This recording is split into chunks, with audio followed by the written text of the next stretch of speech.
Three. What's popping? What's dropping? This your boy live and direct. In absolute full effect out the 832. Y'all already know how Jimmy J Smooth do. I'm live and direct with my boy out the north. Throw your thumbs up.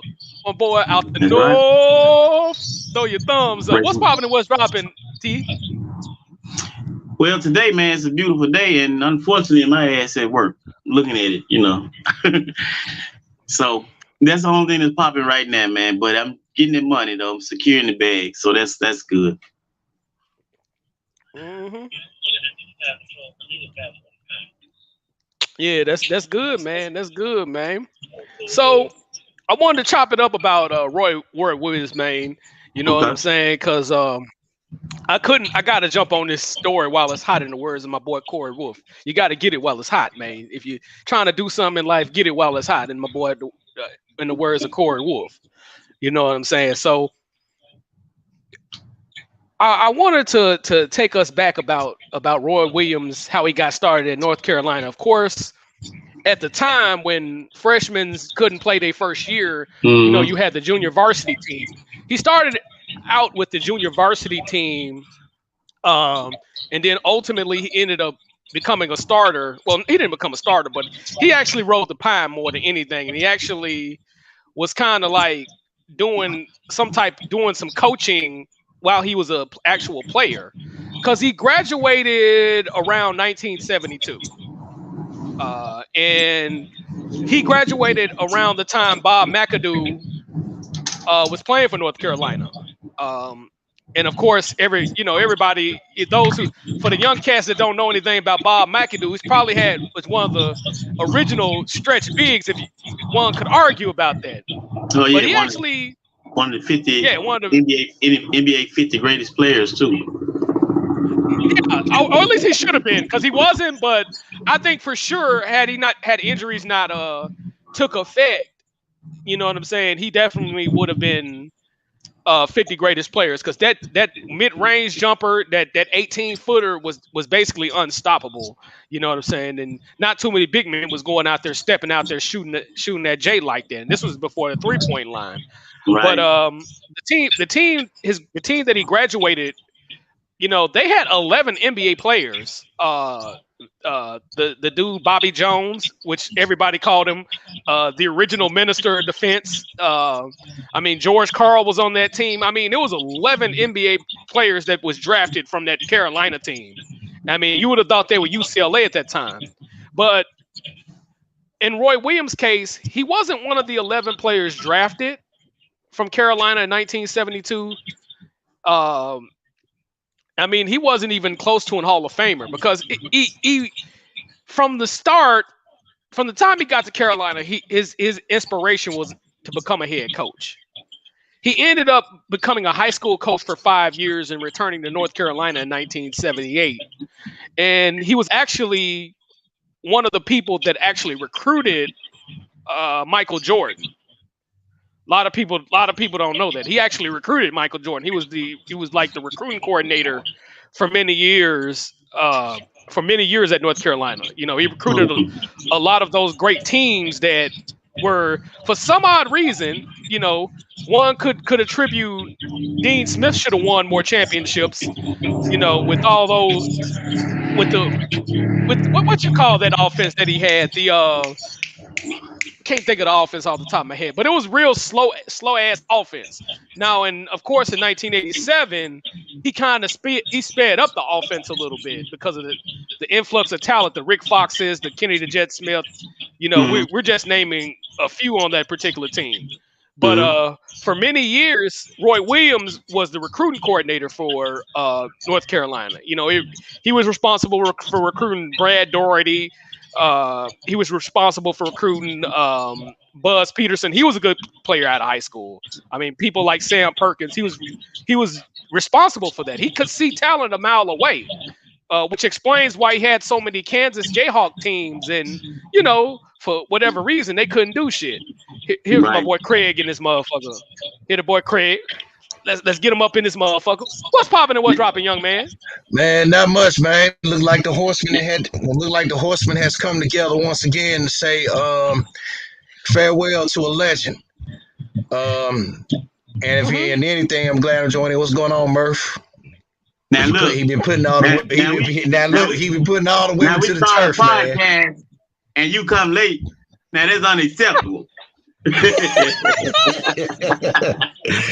Yeah, he called himself impersonating me, y'all. But Jimmy, let me chime in on one thing, but I'm gonna let it roll back to Jimmy. One word I can describe Roy Williams' run in North Carolina. Fucking iconic, man. It ain't one word, it's more than one word. It was just fucking iconic. Name, you tell me one coach.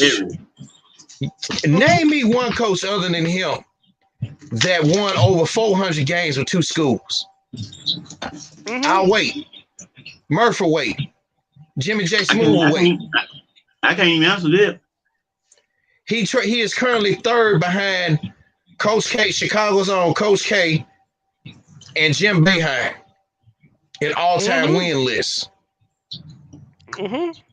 His best team that he ever coached, other than from North Carolina, the 96 and 97 Kansas Jayhawks that went 30. What was that? They went 37-4. With Paul Pierce, Jim? With Paul Pierce, Jock Vaughn, Ray LaFrance, and Scott Pollard. And I think Greg Ostertag was on that team too. I think. And what year? 96, 97. Oh no, Greg Ostertag played on the 93 Final Four teams. Okay, so so he was long. So he was long gone. But yeah, that team, and he had a book about it. He said that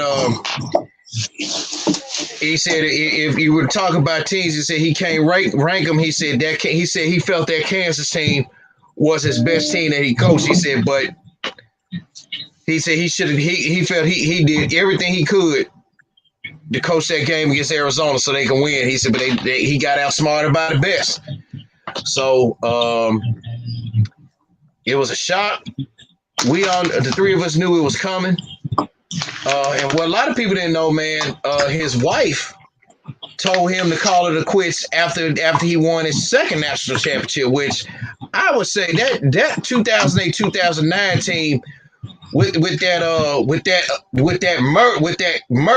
murderer, that killer of a player, Tyler Hansborough and Will Felton and all them other dudes, that was the best team ever. They were blowing everybody out the fucking water. So, but in reality, I think he should have retired after that third championship because matter of fact, after that third championship, then we had with Cole Anthony, he should have gave it up because I felt that team quit on him after Cole Anthony left. Yeah, straight it did, man. That team basically told what. Go ahead, Smart. Go ahead. Cole Anthony quit. Hell. Oh yeah. No, he tore his knee up. So, and I don't even think this man playing in the NBA now. Well, he technically is, but he ain't. Okay. They're not playing. You're right. He's not playing. I think my bad. But yeah. Now getting back on that 1996-97 team, and I'm just going through the AP and coaches poll top 25 wins. His first nationally ranked win, because he won the Maui tournament against Virginia. We're talking about ranked teams at the time that they beat him. Number 4 Cincinnati. He beat number 17. Yeah. This is when Kenyon Martin's first year with Danny Fortson and all those great guys. Yep, Ruben Patterson. Number 17, UCLA. Number 18, Texas. Number 4, Iowa State. Number 18, Colorado, at Colorado. And he beat them twice. He beat them in Colorado and in Kansas. Was this when they had stuff? My bad. Say what now? Yep. Was this when they had Chauncey Billups as a point guard? Yep. Yes, sir. They were good around that time with Chauncey Billups. Ricardo Patton was the head coach. That was before he took the job at Central High School. He actually came to Memphis and started coaching at Central High School. Number 22 with Texas Tech. So I mean, he beat some great teams that year, but he just couldn't get past Arizona, man. Hold on, He man. just could not get. You missed a few. Okay, he beat number 4. They beat number 4 Cincinnati. I did. grade I A called tournament. it. Okay. I called it. He I said called it. Cincinnati. All right, number He did. I said 17 that. I said- UCLA, number 18 Texas, and they beat. He said Texas. He forgot Iowa State was in the top 5 too that year. He said them too. He said those two. He said all those, Craig. He said all of them. I said all. He said all of them, man. Yeah. Damn, He said, okay. he said all of them. But then looking at this tournament, man. Damn, they barely beat Jackson State. I guess Jackson State kind of had like a home field advantage. They beat them here in the Pyramid by 14. They beat Purdue by 14, and then they got beaten in the Sweet 16 against Arizona by 3. Yeah. Now, there was no reason why. In my opinion, there was no reason why they shouldn't have beat Arizona, because Kansas was deep on all levels. Even their bench was good. So that team should have won the national title. But man, Jason Terry, man. But going back to Jason Paul, Terry, Miles Simon, and Mike Bibby. That was a high-power offense, man. And Paul Pierce, as we said again, he shits the bed in a lot of these big games, man. And that was one of them games where he shitted the bed. He did. He did, Murph. And here was the roster: Nick Bradford from Fayetteville, Arkansas. Jared Hayes from South Lake Tahoe, California. Now he's a basketball coach now. Rafe LaFrance from Iowa, forward and center. Put them with the best stretch big that Roy Williams had. Paul Pierce, Inglewood, California, was a sophomore. Scott Pollard was a center. He was a senior. Then you had TJ Pugh. He had TJ Pugh, Steve Ransom, Ryan Robinson from St. Charles, Missouri, Billy Thomas from Shreveport, Louisiana, and Jacques Vaughn from Pasadena, California, and a cat by the name of BJ Williams. And the only two players that were drafted off that team were Scott Pollard and Jacques Vaughn. Well, we're forgetting Rafe LaFrance was drafted, but they didn't go out that year. You're probably saying that they didn't go out that year. He got drafted by the Nuggets. Him and Paul Pierce went out that year. Okay. Keep it going. Yeah. Keep it going. Oh yeah, man. Okay. But yeah, man. Yeah, but back to what I was saying though, man. Roy Williams was instrumental in keeping North Carolina afloat in terms of the recruiting, because he was big. Like I say, he was a big factor in Michael Jordan coming to North Carolina. Before Michael Jordan got a chance to see Dean Smith, the late Dean Smith. Mm-hmm. He actually saw Roy Williams. Roy Williams came down, scouted him out. He was like, "Shit, this dude can play his ass off." He recruited Sam Perkins. He recruited most of the great players on that 1982 roster. Roy Williams had something to do with those guys coming over there, and it would continue to go on until he left for Kansas. And his first year at Kansas, that would be the only year Kansas would not make the NCAA tournament under Roy Williams. Every other year they made the tournament, but because corrupt ass Larry Brown came in and did some shady stuff, they had to have plenty of seats. Oh yeah, man. Man. Enlighten Jimmy, on a side note, enlighten Murph about about your personal dislike. I'm not gonna say hatred. Your dislike for Larry Brown. Not mind you, that we ain't gonna take it away that Larry Brown is not a good coach. He's a damn good coach. Yeah, he damn good. He just don't play rookies. He just don't. But I'll put it like this: Larry Brown, Kevin Sampson. The only difference is Kevin Sampson learned from his mistakes. He learned not to fuck up again when he got back in the college level. But here's the thing with Kelvin Sampson. I'll say this about Kelvin Sampson. Kelvin Sampson got popped for some shit that was really something that they shouldn't have banned him out of the NCAA for 5 years. Okay, if I get banned for text messages and phone calls, that's basically what he got banned for. Now, I will say this: Eric Gordon came out and said some of those guys on the Indiana team was doing drugs, but he ain't got nothing to do with that, because it was documented he tried to stop those dudes from doing drugs. So, but the main thing he got popped for was text messages and cell phone calls. He got banned for 5 years for text messages and phone calls. So there's a major difference. Yeah, there's a major difference between this motherfucker right here and Larry Brown. Larry Brown got some recruiting violations at 3 different schools. UCLA, that 1980 runner-up thing, that's vacated. That's not even in the Raptors of the UCLA. After they won a national title, they basically told Kansas, like, hey, either we gonna make you vacate the title, or y'all finna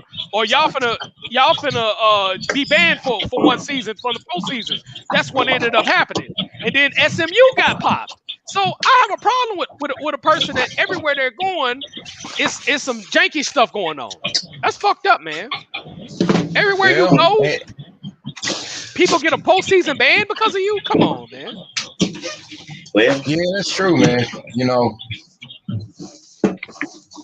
and you know, and here's the funny thing: in Roy Williams' first year, when Kansas played Kentucky, Rick Pitino held a grudge. I think Rick Pitino had held a grudge with Roy Williams for a while, because Kentucky got their ass whooped by Kansas 140 something to 80 or some shit.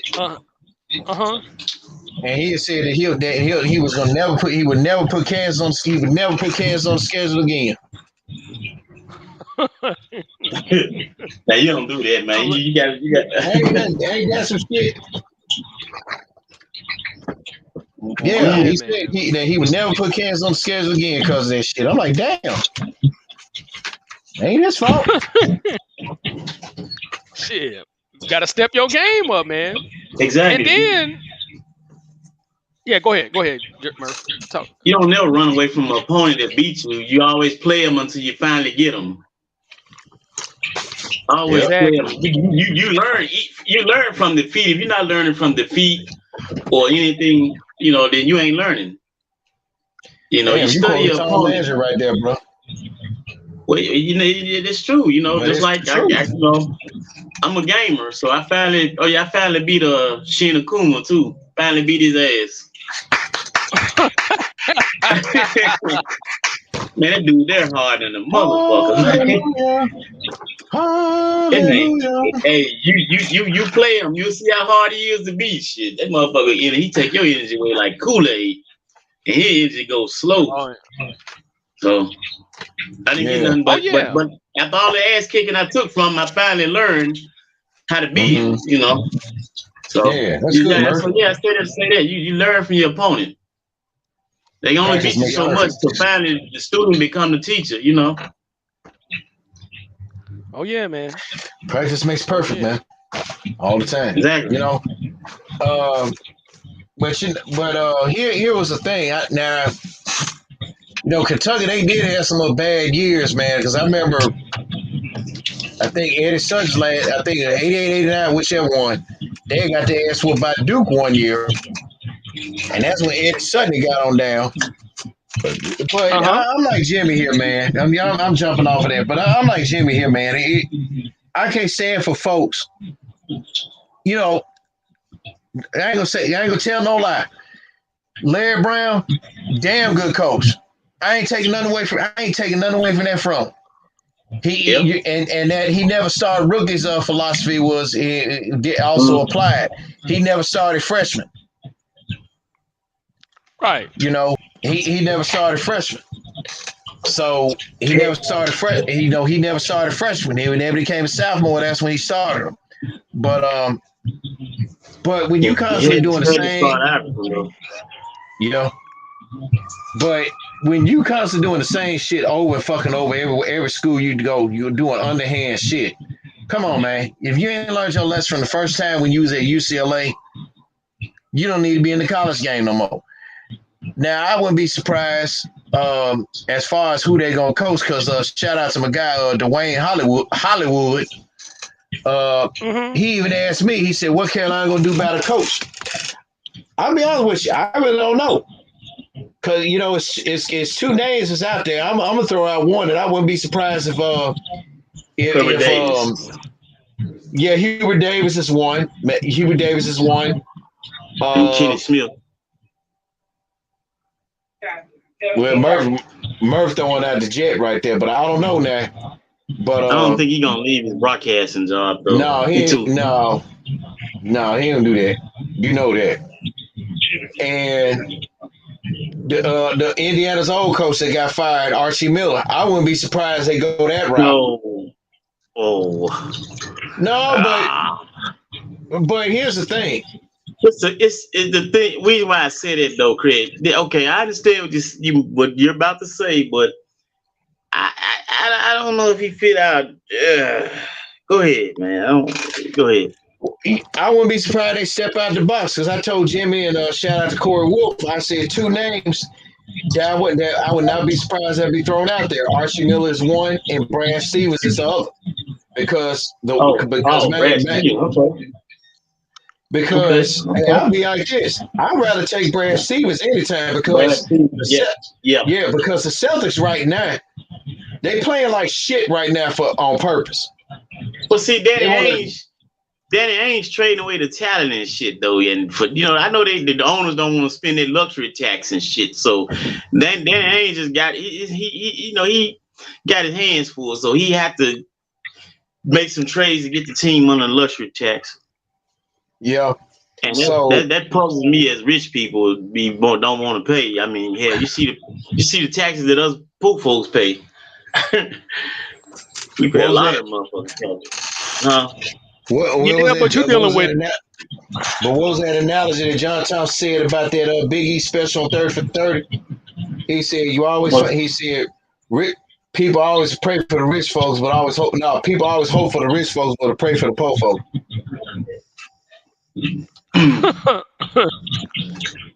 Yeah. So that's true. So I mean, I'm throwing it. Those two names is out there. Hubert Davis is probably one. But whoever they bring, man, whoever they get to replace Roy Williams, they head into a good situation.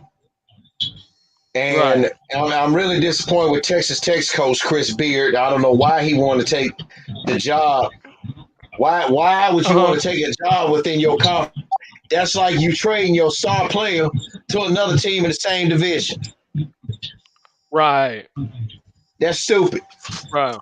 So I bet you he gonna have something. Yeah, he got his natural hair color now, but I bet you gonna be walking out there with gray hair the next. Watch. Look at Rick Barnes. Look at Rick Barnes. He went to Texas.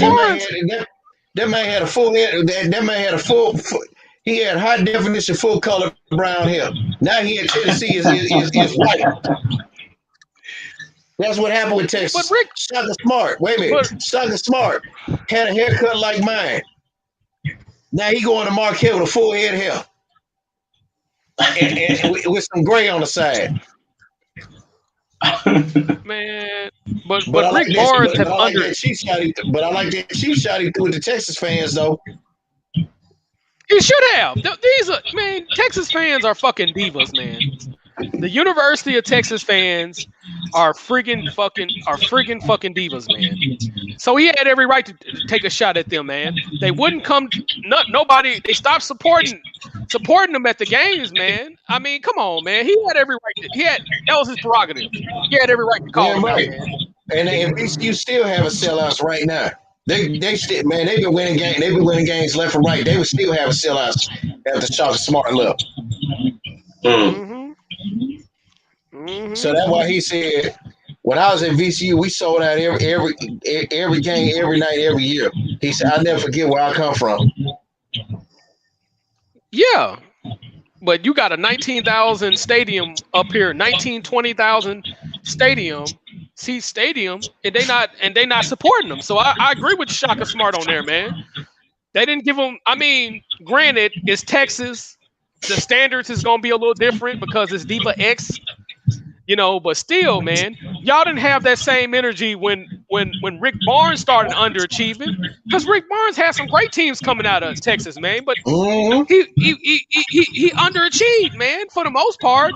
After he made the Elite Eight against Memphis, that Memphis team that went to the championship game, Rick Barnes dreadfully underachieved, man. The only thing they could do was get to the round of 64 or the round of 32. That's the only thing those dudes could do, man. So yeah, they were dreadful underachievers under Rick Barnes. Rick Barnes should have had better success than what he had out there, man. So yeah, with Roy Williams, even though your ass still pissed off with Rick Barnes. Goddamn right, man. They suck, man. Dude, Tennessee should have at least gotten to the Elite Eight. Now I don't know what would have happened between Houston, because Houston, this is just Houston's year. Hell, but the thing is, Tennessee went on a dreadful losing streak toward the end of the year, and got to the NCAA tournament. I'm surprised the NCAA selection committee let them in the tournament, man. So, but they just had a dreadful. They had a dreadful end to the season, man. Tennessee should have did better than that, man. Tennessee should have won way more games than that, man. So it was very dreadful on their end. Very dreadful. Yep. Yeah. So, man, I mean that's gonna be the big question. Roy gonna be missed. But back to Roy Williams though, he gonna be missed. I mean, I'm glad that because he said something about that he just called himself old Roy. And he always say, old Roy will never do a good job like Dean Smith. That's bullshit, dude. He overachieved, man. He did a damn good job behind Dean Smith. Come on, man. So. Woo! I mean, because them last two disasters our boys had, like Bill Guthridge, bless his heart, he tried.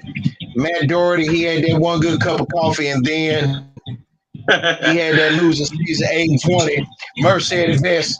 After he had that 8-20 season, they basically told me, Matt Doherty, fuck on out of here. We finna get Roy on back. So, that was and really, I think Matt Doherty wasn't a good fit. He did all right, though. He was kind of solid, man. Just, it's just we needed somebody. This is North Carolina. This is Tar Heels we talking about. We got to have some elite status, man. The cultural elite status. This is not no pun intended, Tiger fans. This is not U of M. No, it's not. It's not. Hell no. With North Carolina, with Memphis, if you get us to the tournament, get us a couple of Final Fours, we're satisfied. With North Carolina, you got to win the championship. You got to win, goddammit. You got to win that championship, man. We ain't content with just making the Final Four. You got to win this motherfucker. No, win, motherfucker, because we got Duke. First of all, that's one of the reasons why. The Devils. You got him. Now I wonder when is this guy gonna? Shouldn't he follow suit? Damn, he the oldest coach in college, I think, ain't he? Yeah. He was. I think he was the oldest coach in college. I think he already was. And he don't look out of me, but shit. Chicago dudes, man. Hey, but old Coach K, gotta give him respect, man. We gotta give him his respect now. He don't have nothing bad to say. He don't have nothing bad to say about his players and shit like that, or whatever. This is just a bad year for him. Well, I ain't never heard like with Zion Williamson. I never heard about Zion Williamson until one of my old coworkers from Centos was telling me about this dude. I'm like, okay, let me see what he all about. Mm-hmm. You know, and he's pretty good. Now, but I already peeped. I'm trying to figure out who was that other dude that was with them. Because RJ Barrett, man, he really was whereas Zion was the strength of that team, RJ Barrett was a weakness to that team. Because he couldn't play defense. He couldn't play defense, and he was hot dog with the ball shooting. Mm-hmm. So I can't think who was that other dude, because he stayed, and he stayed after they left, and he cut up. Damn, I can't think of that dude's name, man. Mm-hmm. But you know, it's gonna be that, man. It's whoever Carolina looks for, man. I gotta say right now, Hubert Davis should Roy Williams should pass torch to Hubert Davis.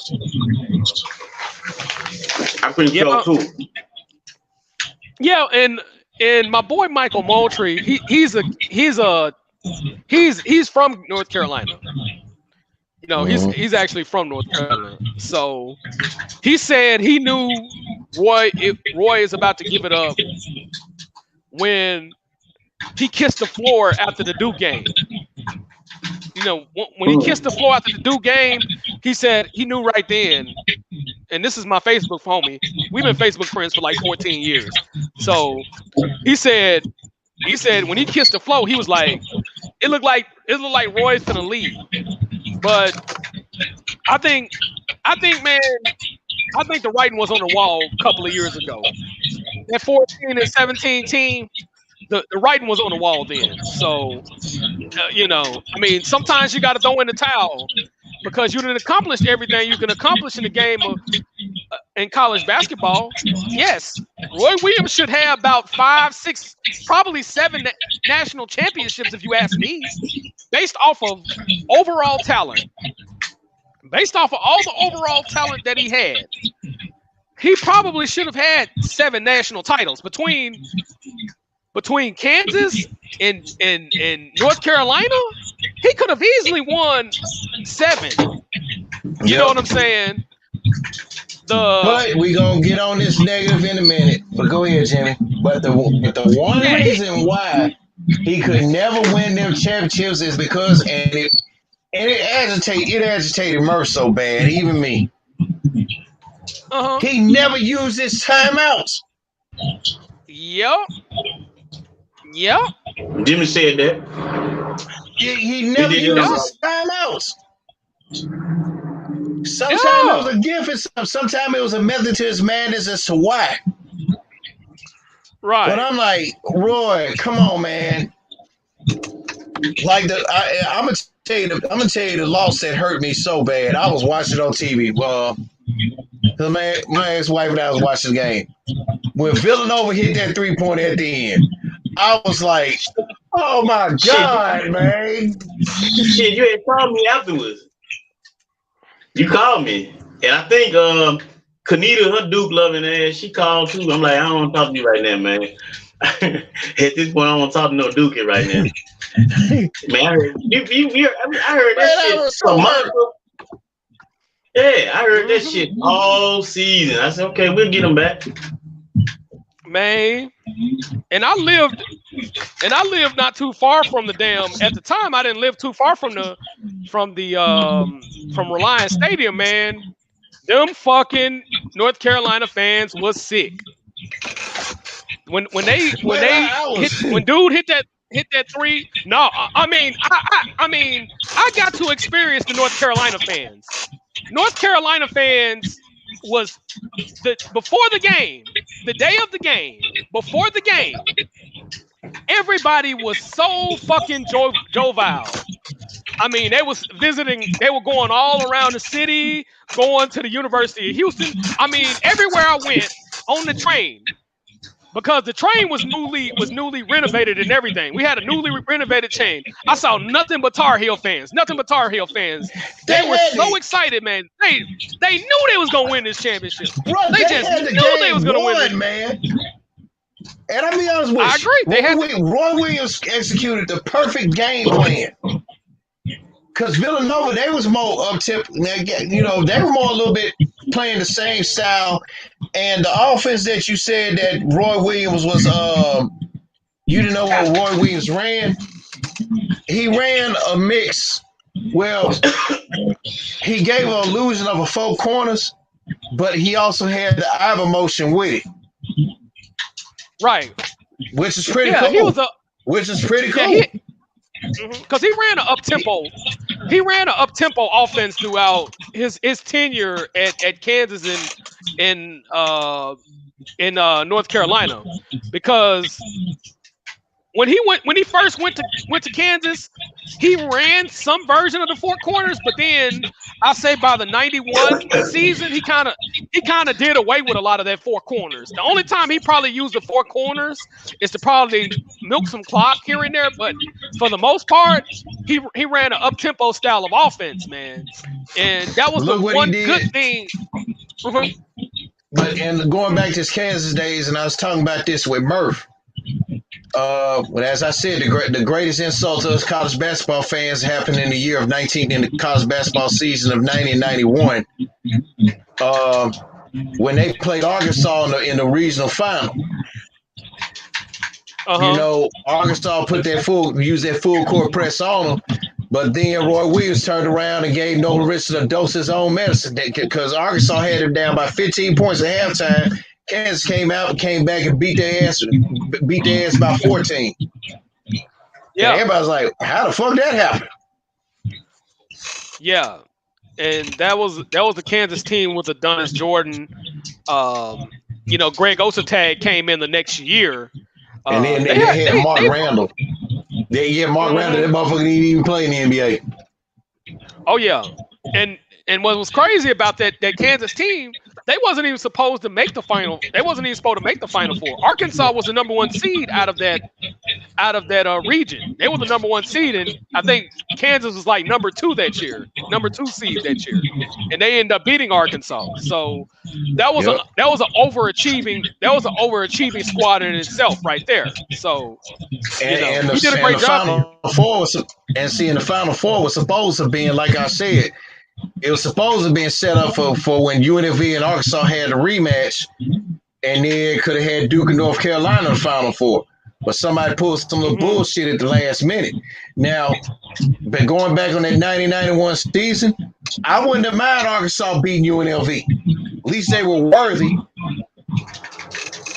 Right. And Murph, I told about this game about Murph. He said, man, that was a damn good game. It was.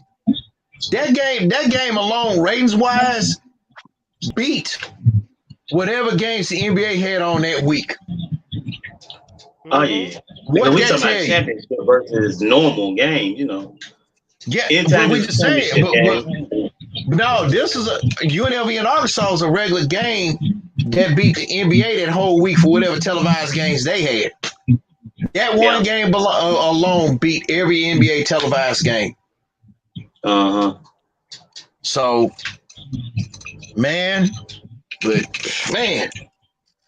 but again, I asked, name me one coach other than Roy Williams that won over 400 games with one school with two schools. Man, I don't think you're gonna find them.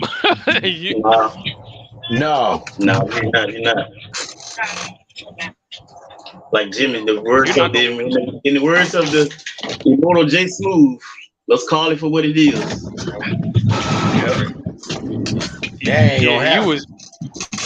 You ain't gonna find them, man. You know, you is not gonna find them, man. And another team that overachieved was the 93 Kansas Jayhawk team with Greg Ostertag. That was another team that actually overachieved in the tournament because they were like a ninth seed. They were a ninth seed. They beat All State in the first round, ended up beating BYU. beating California, who early in the tournament they beat Duke that year. So they actually overachieved that year. That team overachieved, but they just ran into a better North Carolina team, man. That year, who won the championship that year, man. Off Chris Webber calling that crazy ass timeout. That they didn't have. Yeah. Man, everybody like, what the fuck? That was just heat of the moment, man. Heat of the moment. Adrenaline.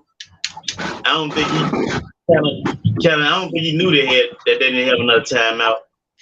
Yeah, that was a sad. He said to this day, he said to this day that he didn't know. I can believe it. Here's the thing. Go ahead. But it was also a bad coaching too, because you should tell your player, okay, we ain't got no more timeouts, so we gotta make this count. So I blame it on coaching too. And also, if it wasn't for Chris Webber, they wouldn't have even been in the game. You know what I'm saying? Right. Without, yes, he made a bonehead call, but one of the guards, Jimmy King or Jalen Rose, they should have got the damn ball from him. You know he's in a fucked up situation right here. Get the ball. Push the ball up the floor, man. Come on. So that wasn't 100% on Chris Webber's fault. You know what I'm saying? The guards got to get the ball up the court and not let your big man carry the ball like that, man. Now I know it's some big guys that can handle the rock these days, but no, man, you don't do that, man. That's all they do in today's NBA. Yeah. So, yeah, man. Speaking of NBA, go ahead. I mean, no, you go ahead. I used to want to see the players of yesterday. I used to actually want to see them, like do what today's players are doing, shooting, and I wanted them to shoot more and stuff, like threes and stuff. So I like what the talent is doing now, but actually the talent ain't as good if you ask me. They can compare stuff like LeBron playing with Hall of Famers and stuff, but they're not the Hall of Famers like we talk about. Oh, so. Yeah. Oh, yeah, man. Well, they need to bring back some. My thing with the NBA, they need to bring back hand checking. I think they need. What the? I think they need to bring back hand. I think they need to. Damn, who phone is that, man? Is that stuff? Ain't none of mine. Damn. That's me. Oh, okay. That's me. I need to start just sending it to put it on Do Not Disturb, man. Voicemail or something. Yeah, or put it on silent. But yeah, man, I think the NBA need to bring back hand checking, man, and make these dudes work for these points. What I said?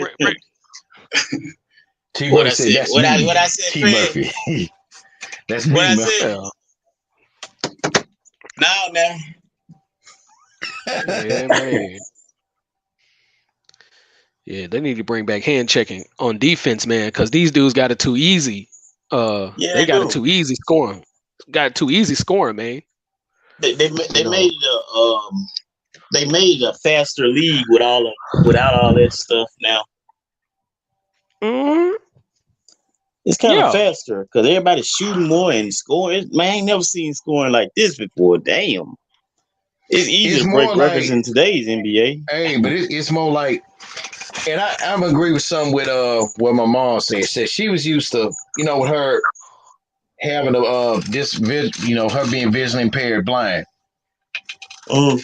She used to hearing about halftime scores being let's put Gonzaga and Carolina in this. Gonzaga 63, North Carolina 59 at halftime, and final scores being 150 to 149. Mm-hmm. Yeah. She said now, and I agree with my mom. She said she don't follow sports as much. She said now you hearing all these scores in the pro teams and basketball teams 80, 70 something to 72. What's that? you know. But it really, and I'm not, and I know Jimmy and Murph, they're LeBron fans. I'm not his biggest fan. I'm going on public record as saying that I will, I know. that I We will, know, that nigga. I will We ne- know, nigga. that I I will know. never. I'm making it sure for everybody. I will never be LeBron's fan as a player, but as a man, what he does outside his business, yeah. But what he's been doing inside the NBA, pun intended, it's killing him. It's hurting the business, man. He's really hurting the NBA. Super teams and shit like that. But somebody You've was always looking had at it and super said, teams. but we always had super You've teams. always, Okay. you've The always super Boston teams. But you were Celtics just, was the first super team, I believe. yeah, the Boston Celtics. One could argue the Minneapolis Lakers, but I mean, but the one in the most recent. I mean, you could say that the Boston Celtics was the first real super team because you had like Yeah. 8 Hall of Famers on that team, and And even the league even only teams had like that were. eight teams. Mhm. So Yeah. Yeah. So, I mean, you've always had super teams. The problem is people have a problem with it when the players got the control to create the super teams versus the ownership. It's just like this shit going on with the university with the 3 players that left the University of Memphis. Now, some say that it's a 4th player that left the Tigers. I don't know, and good luck to whoever. But my thing is, all this goddamn bullshit that going on with college basketball, with basically you got to sit out a year if you transfer to another school. I mean, that crap is played out. That crap is played out right now, man. I mean, you know, farewell to Boogie Ellis, farewell to DJ Jeffries, and you know, my nickname DJ set me up, and farewell to the other,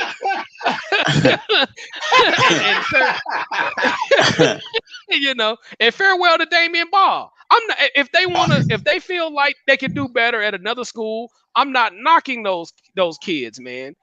I mean, and that goes back to the same thing with the NBA. Go ahead. And also, hold that thought. Yeah. Also, put a plug in. I was shocked by this. Shout out to Skip Bayless and Shannon Sharp for interviewing Penny Hardaway. Damn, that was out of the blue. Yeah, that was good. He deserved it. But you know, Penny got another. I hear he got a bad recruiting class coming in though. Yeah, so, that's why. That's why these dudes is leaving. Because I think I got to hear the interview because I don't know if Shannon or Skip had brought it up when they said in light of the 3 transfers, what do you expect next year? Here's what I expect. He got a player transferring back to University of Memphis that he talks with. Yeah. Yeah, Tyler Harris. That's the rumor that's going around. But if these kids want to transfer and get, go ahead. Here's what I expect from Memphis next year, though. He better have some motherfucking dude. He better coach these boys up. Because, you know, as much as I hate to say it, we all can't stand Cal the Crook. He did have some 3-point shooters on his team. It seemed like Penny is just drafting these guys that you get from the playground, from South Parkway and McMillan, where Orleans Elementary used to be, and everywhere else. Yeah, I probably said it. So what? I mean, damn. I mean, and most of them dudes, they just want to go there for name value. No fundamentals, none whatsoever. There was a coach, can't think of his name, a while back, and he wasn't from Memphis.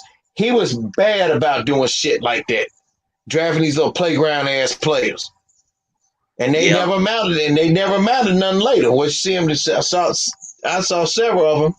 They were in Memphis. Several of them that back out on the street, and on another internal plug.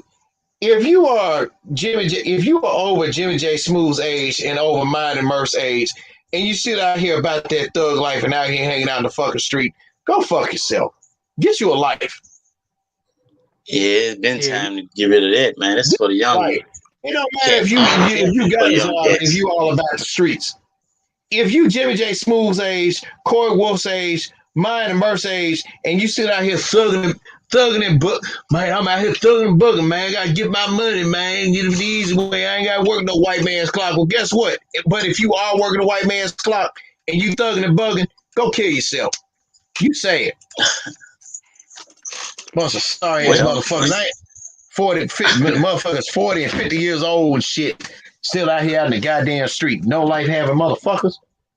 And y'all wonder why guys like us. I'm serious. A lot of them. And y'all wonder why guys like us and shit doing something better for ourselves. We under white man's clock. Shit. Sometimes we be under a black man's clock. Yeah, it's always the dominant society clock, you know. Because they're the ones that run the stuff. Yeah, they run the stuff all together, man. But yeah, man. You know, I'm not tripping off these kids leaving. If they want to leave, fine. But guess what? You know, Penny name precedes him, so I'm not worried about people going into the transfer portal, because that transfer portal could work either way. It could work against us, and it can work for us. If you recruit the right kids, you have the right rapport with some of these kids, it can work for you. So with that being said, with all these guys trying to be super teams, guess what? If that was your basketball team trying to form a super team, you wouldn't be complaining. If I'm a Chicago Bulls fan and all of a sudden, you know, Man, let's say I would love to see. Let's say LeBron James and Kevin Durant and Steph Curry got together. You go. Let me get off this slide feed. Don't you? No. Don't you put LeBron James's name. No. Don't you put LeBron James's name in the Bulls uniform. Check this out, Craig. Now there was a discussion though. LeBron actually did have a discussion with Dwayne Wade. I remember and Carmelo Anthony. I was discussing about playing on the Bulls. I remember that. I was like, damn. Wait a minute. I would have been through with the Bulls if they had got LeBron James. No, you wouldn't, because you would have. No, you wouldn't. No, you wouldn't. Yes, no, you wouldn't. No, you wouldn't. No, you wouldn't. Yes, no, you wouldn't. Yes, I would. Yes, I would. Who the hell you would? No, you wouldn't. You would get that. You would get that championship. That's what your ass would do. Your ass would. Like I would have bought me one. Hell yeah, your ass would have got that championship. Wait a minute. Yeah, I would have bought it and then burned it. Man, please get out of here. You would have got that. You would have taken that championship, man. No, that's why. Way we trade good players away. He good. Oh, okay, let him go. He can walk. He good too. Yeah. Let him walk. Like, damn, why are we trading away the good players? Damn. Yeah, but they have. But, you know, but it's still saying I didn't hear shit. I ain't fucking LeBron. Man, you would accept LeBron like no, he was on your team. No, you would accept LeBron. You talking that shit. You want to know what? You want to know what? Wait a minute. You want to know what was funny though? I'm gonna tell you who wasn't talking that shit, and they still backed up what they promised. When the Lakers won the championship last year, Miles wasn't happy. She said, "I'd rather the Lakers would have won it without LeBron." I ain't cheering. No, wait. Oh, hell no. No. Wait a minute. Jimmy, come to this woman, man. Go ahead. Say what you. Go ahead. Talk your shit. Moms don't like LeBron, man. It said she went. She said she'll root for the Lakers, but then the minute mentioned about LeBron James or whatever, she'll either walk away or turn the channel. Why would you hate a player, a legend the second best in the game? Why would you hate to have that player on your team when he's a proven championship winner? Hold on a second. Keep rolling. Second best. Yeah, he's the second best in the league right now, man. I wouldn't, so I would definitely have him on my team. I was talking about like second next to Jordan. I wouldn't. In my opinion, second next to Jordan. Oh, that could be argued, but that's your opinion. I mean, that could be argued. I mean, that's fine. I'm not gonna. That's fine. Yeah, that's why we on the show for various topics and debates and everything else. So with him going to two different teams, and the only NBA Finals MVP on 3 different teams. I mean, that could be argued. That's a matter. That could be argued. That could be argued. I don't. He lost a lot of finals though too. You don't be great I agree with that. And I'm gonna quote Kenji Perkins. I can't do that. Kenji Perkins is a funny guy, man. Hey, Murph. Hold on a second. What? Murph, What's up? what was that question you just asked me? It's over with. We talking about something. No. What was that question you just asked me? Cause you think I'm pulling your leg. Man, hey, that guy, I have had a stroke before, so I forgot, man. I had one too. So come on with it. Okay, well, okay. Let me. Jimmy might remember me.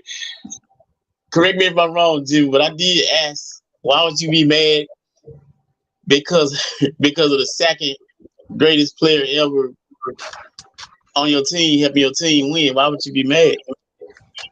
Here's the answer. Here's the answer What's from up? a Laker fan. Here's the answer from a Laker fan. Okay. Repeat that Hey, question. Mose, how you doing? Hey, baby, how you doing? Good. Doing wonderful. So let me ask again then. Why would you're a Laker fan, right, Mose? Uh-huh. Okay, so Craig said that you don't like LeBron on the team. Now the question I was asking was, why would you be mad if you got the second greatest player of all time on your team, and he contributed heavily to your championship win? Why would you not want him on your team? I wouldn't. I want him to win the team, but he just singling himself out like he the only somebody on that team that won. Give credit where it's due. He's the only player bouncing the ball and dribbling to dunk a basket. Everybody on that Lakers team is the team. LeBron is not the one. I can feel that. I feel that. So other than that, that's your argument, Mons? Because he thinks he's the king. Nobody doing the work. Well, he was groomed to be that from high school. ESPN crowned him and groomed him to be that. That's why they call And him king. that was Charles Barkley's argument about ESPN, which I can see Charles Barkley, which I do like Charles Barkley. So he was groomed to be that, destined to be the next big thing anyway. Yeah, that's why they call him King James. King James, yeah, of course. Yeah, And of course, like in a reference to the Bible, I guess, that is what.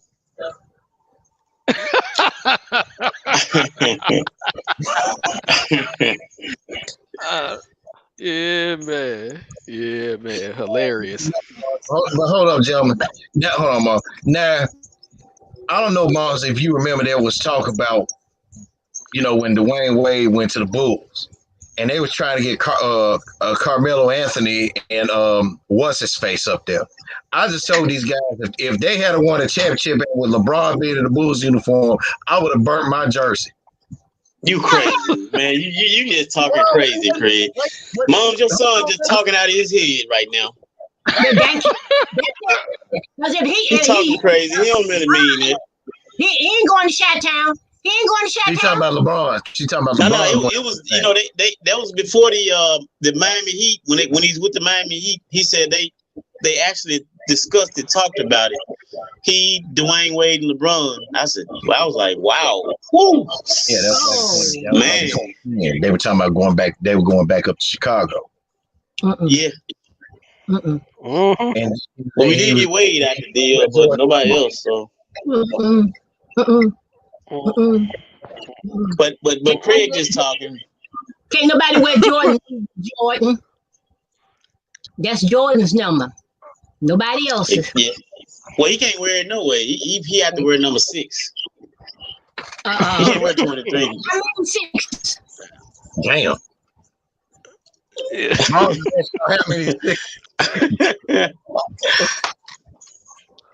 Woo! Hilarious. Hilarious, man. It's hilarious. That's cold, bro.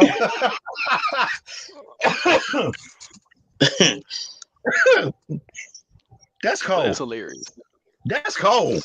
That ain't just hilarious. That's cold. How many senses? Damn, bro. You know what? Golly. Yeah, that was more case, so God. Now I got a question. I got another question for everybody. What would the league look like when he gone, though? The league will be a better place. And how can you say so? Easy, he's not in it. Jimmy? I mean, it would be interesting. It would be interesting. I mean, it would be interesting. It would be very interesting. So, you know, but I don't know. I don't know how long. No, she left, man. She was fixing some food. She was fixing something. Okay. Oh, okay. Okay. Yeah, but it would be interesting. I mean, so goodbye, y'all. So yeah, but I would love to see life without LeBron James, and that's not because I'm proud to see LeBron achieve these things, but my thing is, and this is just my opinion. You can't call him the GOAT, man. You can't call LeBron the GOAT. Now, top five. He ain't the GOAT. He's the most. The most. I mean, the top five, top 10 is the most, man. Right? What the hell is that? I said the most. Jimmy, you're a pretty smart guy, man. Can you break it down for me, please? I can't break that shit down. Hold on for a second. I said the most. What is it? What is that, Craig? Do tell the most of all time. Moat, M-O-A-T, the most of all time. Okay. What else there? What is it? Back, guys. I'm back. Well, yeah, man. I can't break most that. of all time. Well, Nick Wright and Sam Perkins seem to think that he's the GOAT. Nick Wright and not Sam Perkins, Lord have mercy. Shannon Sharp, man. Shannon Perkins. Oh yeah. Damn, how I forget about Shannon Sharp? Yeah. Nick Wright, Shannon Sharp, and Kendrick Perkins. Have you ever heard Kendrick Perkins go up against Stephen A. Smith? Yeah. Stephen A. Oh my. Now, Stephen A. I'd have told you now. Yep. I had Kevin Durant. Me and my wife had Kevin Durant over his house. Man, stupid. He was eating collard greens, black eyed peas, and cornbread. Collard greens, chili, black eyed peas, and cornbread. It's chili and cornbread. How you just gonna do us like me? Talk about me like that? Yeah. So what? Let me ball my paper. Yeah. So what? I averaged only 2 points and 5 rebounds in the playoffs, and I fouled but out. I did do my part. And I fouled out. And I fouled out every game. Well, he was kind of solid with Boston. They did have help at that front end. Leon Poe, and Big Baby. I think was it Big Baby Davis? Yeah, Big Baby. Yeah, Big Baby. And so they were kind of solid up front. So that helps out a whole lot when you got a solid front. That helps out a whole lot. But yeah, it do help out a whole lot. But Trey Murphy, I take I'm gonna forever ride. I'm gonna forever ride the coattails of LeBron James. I ain't think about Kevin Durant because I already know if I know LeBron James, if I invite LeBron James over for a soul food barbecue dinner, he ain't gonna say no.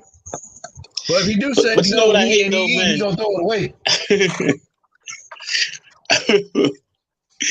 I hate everybody throwing this GOAT topic around loosely like they do, man. First they saying LeBron, then they saying Kevin Durant, and I think Kevin Durant. I'll be honest with you. I like Kevin Durant. Yeah, but man, look, listen. If they had to beat that Golden State Warriors team, I probably would have kind of entertained, gave a listening ear to it. But the Oklahoma City. If he had stayed there and beat that Golden State team, which they could have beat, in my opinion, they gave him a run though. They gave him a good run. They just too many balls. Yeah, they gave him a run, Murph. But I'm Kendrick Perkins, and I stand by what I said. Was he even on that? I think he was on that team too, though. No, he was long gone. He was long gone. Mm-hmm. Okay, but he did play with him though. Yeah, he did play with him. Yeah, he played with him. Yeah. Okay, so. But I'm gonna go get my soul food on.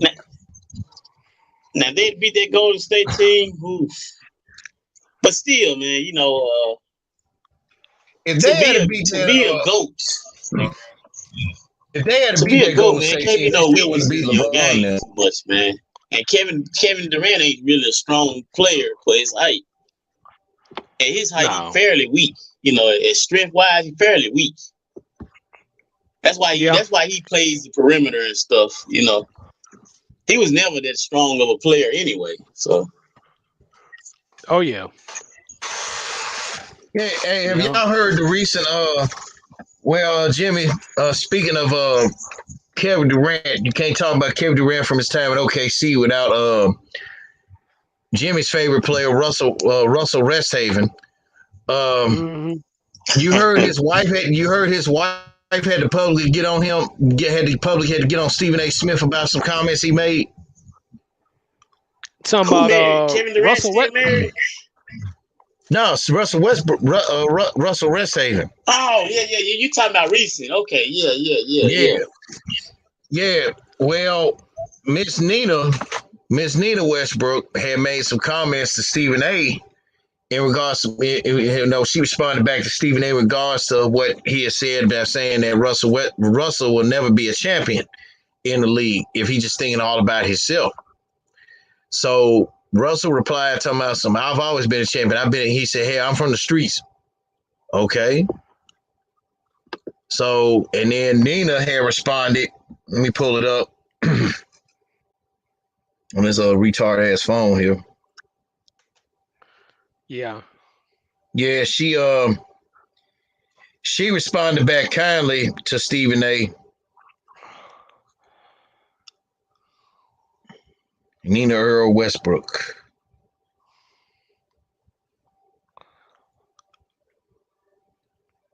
Okay, pulling up on Bleacher Report.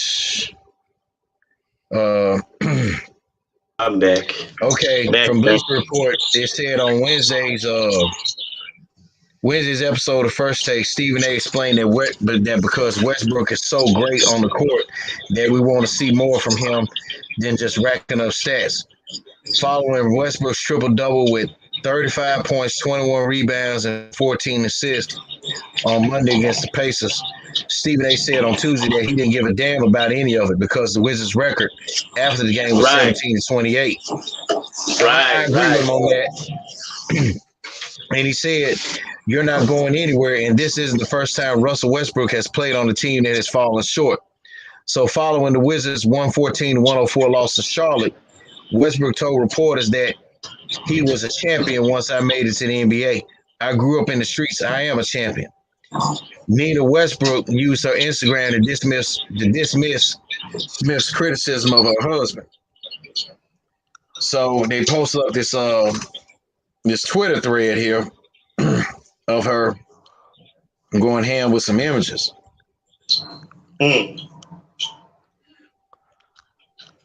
So this dude named Master Tress said, I love everything about the Westbrooks.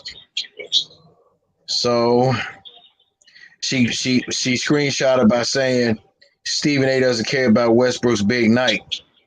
So this was her response.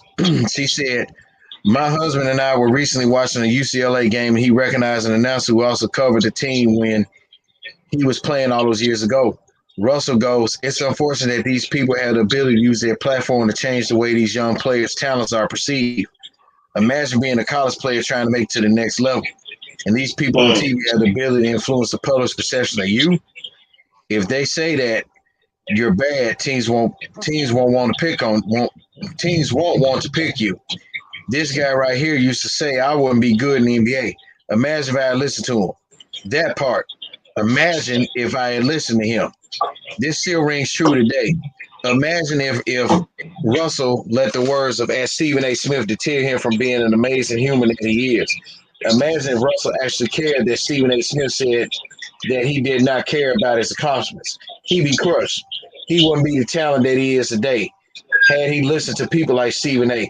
tell him he was not good enough, or that he can only celebrate his accomplishments if he lived up to who they thought he should be. Ironically, Russell makes history, and Stephen A. comes out of nowhere to share his non-congratulations. When he does bad, we hear about it. When he does well, we don't want to hear about it. Or Stephen A. has to make sure that his accomplishments are diminished.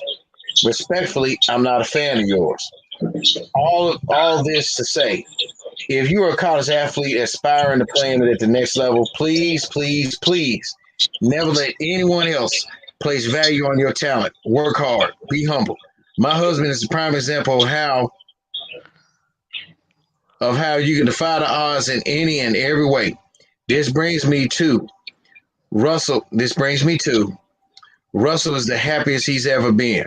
Not having a championship does, quote unquote, not hurt him a lot.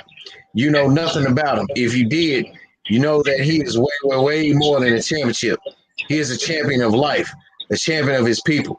He doesn't care about your championship, and certainly not your opinion. If he cared about his people, his community, and he cared about his people, his community, and trying to make the world a better place. Then she also said, I don't know, Stephen A., I don't know how many times I have to be minding my own business and rather be subjected to you slandering my husband, who also happens to be minding his own business, being happy and living his best life. Leave us alone already. We don't want to play anymore, although we never asked to play. Exit ride, hard pass, however you want to receive it. There you go. Then she put on the Eternal Wizards pregame.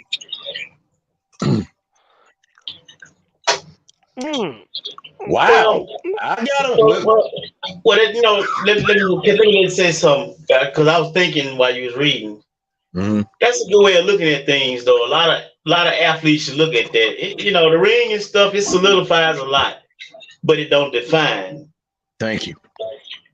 So, long as you do that with your people and don't forget where you come from, that's brownie points with me, man. That's what I'm talking about. You can't forget where you come from. Don't forget about your people, man. Don't get so wrapped up with the dominant society's money and opportunity and stuff to where you forget the. And Jimmy y'all know what I'm talking about. Mm-hmm. Yeah, he grew up in South Central. So yeah. So that's understandable that he would clap back like that. Now, as far as his play on the court, his wife was clapping back at Stephen A. Yeah. Yeah, I get it. I mean, because Stephen A. sometimes he do be going overboard, man. You know what I'm saying? But there's times, like I say, I have to get on Russell Westbrook, man, because Russell Westbrook, he should have a couple of championships by now, man, with some of the play. So, but a lot of times Stephen A. does get extra. So I can understand where Miss Westbrook is coming from. I can understand where she's coming from. Yeah, we can too, exactly. But, I roll with on this one, man. But yeah, because he does be extra. I do like both of them though.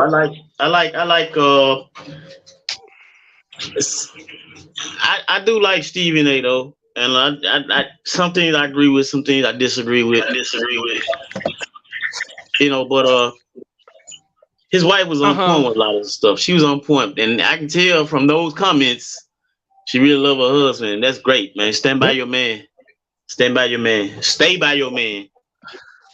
Yeah, I mean, Stephen A., every once in a while, he has some great points. There's times where I have to really turn off the TV from what he be saying. I just say, if you're gonna have that George Jefferson shape up, You know, because I also call like Ticket TV said, I also call Stephen A. Smith Stephen A. Shape Up. You know what I'm saying? So you know, but you know, You got a nickname for everybody. my Stephen A. Hairline. You know what I'm saying? But you know, stick to the sports topic, man. That's my thing. But like I say, I feel where the Westbrook family is coming from, man. Right, I feel where they're coming from on that, man. Right. You know, because not a lot of kids, you know, especially at the time when he was growing up in South Central, not a lot of kids from South Central make it out of that motherfucker. So feel where he coming from on that, man. Make it to the damn grocery store. Yeah, man. Yeah. Even with Craig, You know. and all of us. All of us, just, you know, because Memphis, goddamn it, it's so dangerous now, goddamn it. I'm like, man. Yeah, I hardly visit this motherfucker. Memphis is caught up, goddamn it. They caught up with like violence. Go ahead, man. Hey, I've been thinking about. I kind of been thinking. Well, before I say this, you know, Jimmy, you said about Stephen A. that he does make some good points, which he do, and then there have been times where he makes you just want to turn off TV. 5 years ago, when all this shit that was going on with Colin Kaepernick, you want to know who I kept my TV turned on to? Skip and Shannon, because Shannon Sharp was saying some real shit. Shannon was saying some real shit. Skip, to an extent, was too. You know, I consider Skip one of us, despite everybody's opinions about him, because he you know, documented. He was raised by black. Why would they say something about Skip? Skip straight, man. What's up? Why everybody? Yeah, that's what I'm saying.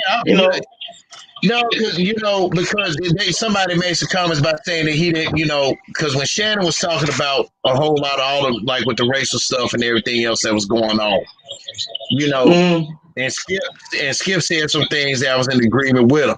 Some folks that felt that Skip didn't have no business saying it, so that's why one black person on Twitter said, "Do y'all know that Skip was raised by a black woman and a black man?" He told a story. He told his story live, and I was like, wow, you know.